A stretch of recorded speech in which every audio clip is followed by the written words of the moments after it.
दोस्तों इस वीडियो में आपको बताएंगे कि ईएमआई कैसे निकाली जाती है, यानी मासिक किस्त आप कैसे निकाल सकते हैं। दोस्तों हम जब भी बाजार से कोई सामान लेकर आते हैं उसको किस्त पर लेकर आते हैं। जैसे 2 वर्ष के लिए किस्त भरनी है या 4 वर्ष के लिए किस्त भरनी है, या हम कोई बाइक लेकर आते हैं, कोई कार लेकर आते हैं, तो उसकी आप मासिक किस्त कैसे निकाल सकते हैं, इस वीडियो में आपको पूरी जानकारी देंगे। उससे पहले दोस्तों आपसे छोटा सा निवेदन है कि आप एक बार वीडियो को लाइक कर दीजिए और अपने दोस्तों के साथ ज्यादा से ज्यादा वीडियो को शेयर करें। तो इस वीडियो में आपको बताएंगे कि मासिक किस्त कैसे निकालते हैं। तो चलिए एक उदाहरण लेते हैं, उसके माध्यम से आपको समझाने की पूरी कोशिश करते हैं।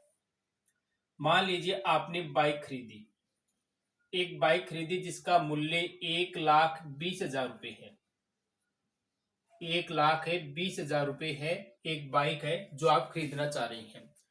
अब आपने 1,20,000 रुपए में बाइक खरीदी और आपने उसमें से 20,000 रुपए है वो जमा करवा दिए, यानी आपने डाउन पेमेंट है वो 20,000 रुपए दे दिया। और अब आपके पास क्या बचा भाई, 1,00,000 रुपए बाकी है आपके।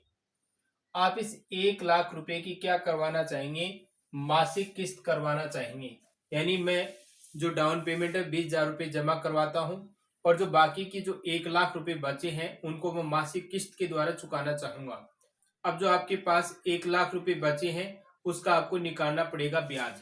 तो देखिए 1,00,000 पर हम ब्याज निकालेंगे। अब ब्याज निकाले कितने दिनों का, मान लीजिए कि आप 1 वर्ष के लिए मासिक किस्त करवाना चाहते हैं या 2 वर्ष के लिए, जितने वर्ष होंगे उतने की हो जाएगी। तो मैं आपको 1 वर्ष का बता रहा हूं कि 1 वर्ष के लिए क्या होगा।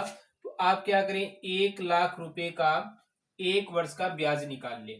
तो 1,00,000 है, ये रुपए हो गए।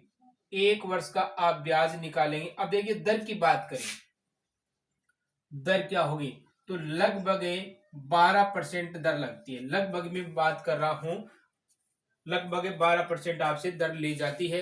अगर आप डाउन पेमेंट है वो ज्यादा जमा करवाते हैं तो ये दर फिर 12 नहीं, ये कम हो जाती है, 8-10 भी हो सकती है।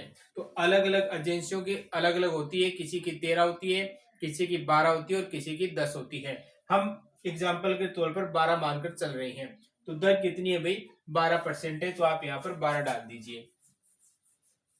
बट्टा में आप क्या लगा ले, 100 लगा लेंगे। 2 जीरो से आप 2 जीरो काट देंगे और 12 को 1000 से गुणा करेंगे तो 12,000 रुपए, यह आपका हो गया ब्याज। अब सामान ले रहे हैं उस पर आपको ब्याज कितना देना पड़ेगा, आपको 12,000 रुपए ब्याज देना पड़ेगा। आपने 1,20,000 आपने 1,20,000 रुपए का बाइक खरीदा, उसमें से आपने 20,000 रुपए जमा करवा दिए। 1,00,000 रुपए आपके बचे। उस 1,00,000 रुपए पर आपको 1 साल का ब्याज कितना देना पड़ेगा, 12,000 रुपए देने पड़ेंगे। अब जो 12,000 रुपए और 1,00,000 का जोड़ कर लीजिए, तो कुल योग क्या हो गया, कुल आपके योग आ जाएगा 1,12,000 रुपए। ये हो गया 1,12,000 रुपए आपको चुकाने पड़ेंगे। कितने दिनों में, 1 वर्ष में। तो 1 वर्ष में देखिए कितने माह होते हैं, 12 माह होते हैं। तो आप इसका क्या करें, 12 का भाग देंगे इसमें। तो 1,12,000 में जब आप 12 का भाग देंगे तो आपके पास आएगा 9,333.33 ये आपके पास आएगा।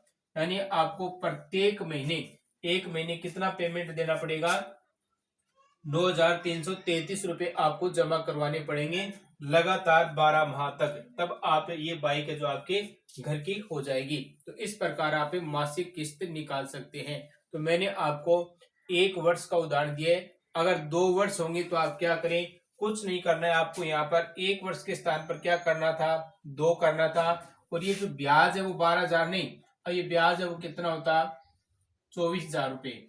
अब 24,000 रुपए आपका ब्याज हो जाता और 1,00,000 रुपए आपके बकाया थे। तो टोटल मान क्या हो जाता, 1,24,000। और 1,24,000 में आपको कितने का भाग देना पड़ता, 12 का भाग देना पड़ता।